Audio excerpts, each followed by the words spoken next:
From the 2008 financial crisis to the rising interest rates of today, investors have weathered ups and downs in the market. And while it can be discouraging to see fluctuations in your investments, it may not always be what it seems. Here to explain is Everything Financial's Peter Sashecki.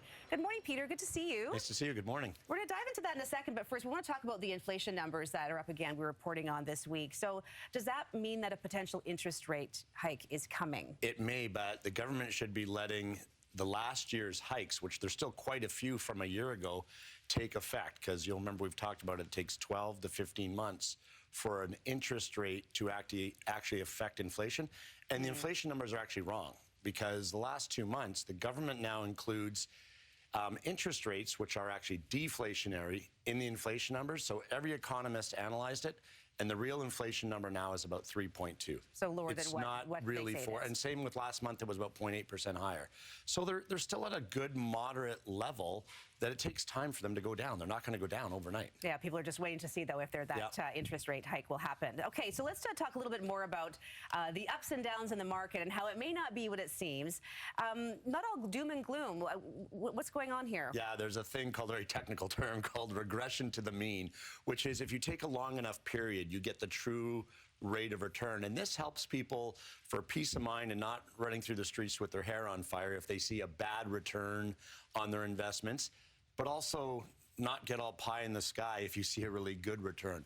What it means is if you look over a long enough period, you get the true average of what something is, good or bad. And that's very important when doing a financial plan, to put everything into perspective. So to take a period of time, say 1 year or maybe 2 years, and to look at how things have been overall on the average. Yeah, but really you should be looking at 5 or 6 years. So you mentioned off the top the 2008 financial crisis, where the market dropped 48% over a very short period of time.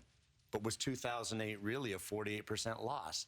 No, not when you include 06, 07, 9, and 10. It was actually a typical average year with a very bad 8 weeks in there, where things just went in the sewer. And then in 09, they went way up to bring the average back to normal and prevent people from thinking the world is over.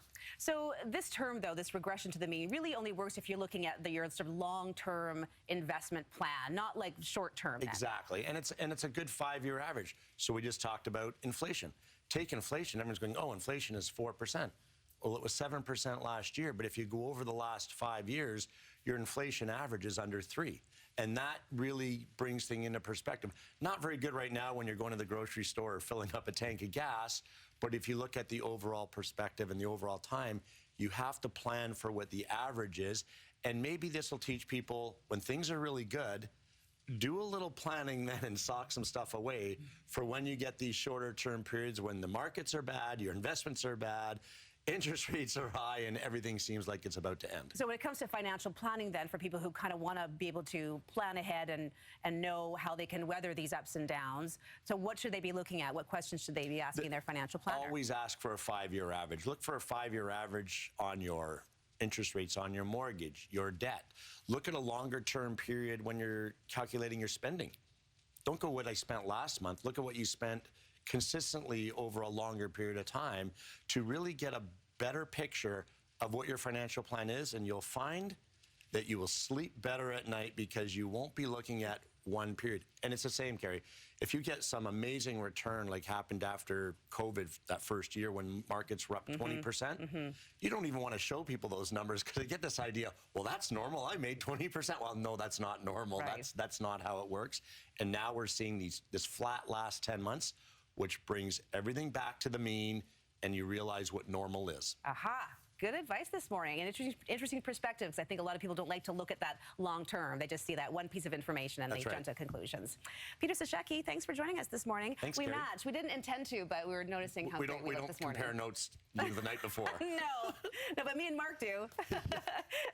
All right, thanks, Peter.